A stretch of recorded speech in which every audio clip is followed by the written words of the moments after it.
It all started because my suitcase was 3 kilos over the weight limit. I was trying to explain, but she cut me off before I could finish my sentence. Her voice got louder, loud enough for people around us to hear. "No, you're delaying everyone. I want you to get away from the counter now." That sentence wasn't said just to me. It was said for everyone to hear, and everyone heard it. The atmosphere changed instantly. The constant noise of the airport didn't disappear, but it became heavy, like the air itself had thickened. I stood there for a few seconds, frozen, not out of defiance, but disbelief. It's not easy to process public humiliation when you know you did nothing wrong. I could feel the eyes behind me, some curious, some judgmental, a few clearly uncomfortable. Someone whispered something I couldn't fully hear, but the tone wasn't supportive. I stepped aside, not because I agreed with how I was being treated, but because I didn't want to make the situation worse. I knelt down and opened my suitcase right there on the cold airport floor. As I pulled out a few clothes, my face felt hot. It wasn't anger, it was shame. The quiet kind that doesn't explode, it just tightens inside your chest. The agent stayed there watching me. She didn't help. She didn't explain. She just observed, like I was an inconvenience she needed to monitor. "Hurry up," she said after a few seconds. "You've already delayed enough people."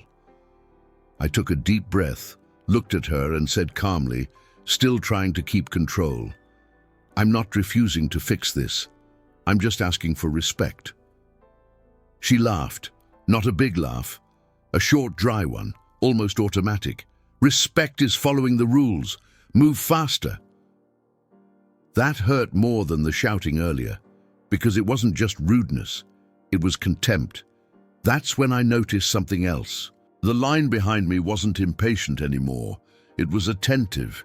People didn't know whether to defend me or wait for the next uncomfortable moment.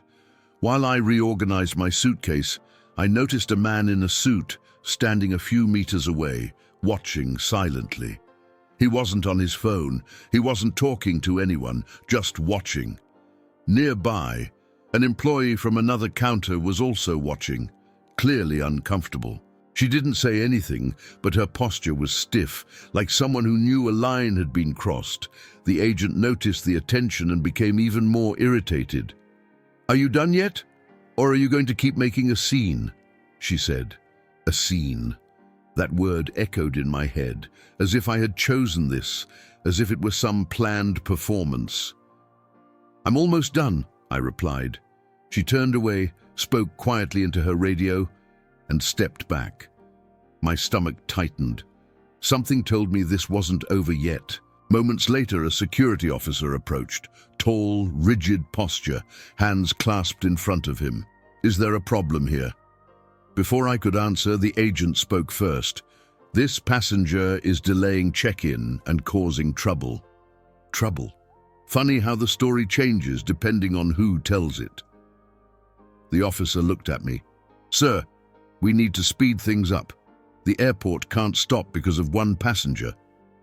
I didn't raise my voice. I didn't gesture.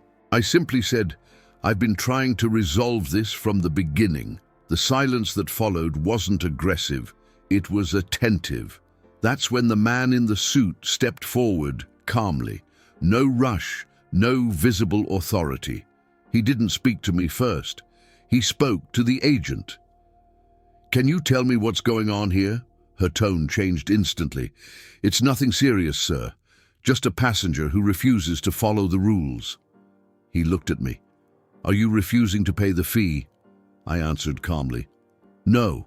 From the start, I said I'd pay or redistribute the weight. I just asked for a minute." He didn't respond right away. He looked at the security officer, then back at the agent. "Did you tell him to leave the counter?" She hesitated. I asked him to step aside. The silence said everything. "Did you raise your voice at him?" he asked. The entire line seemed to hold its breath. "I may have raised my tone," she said quietly.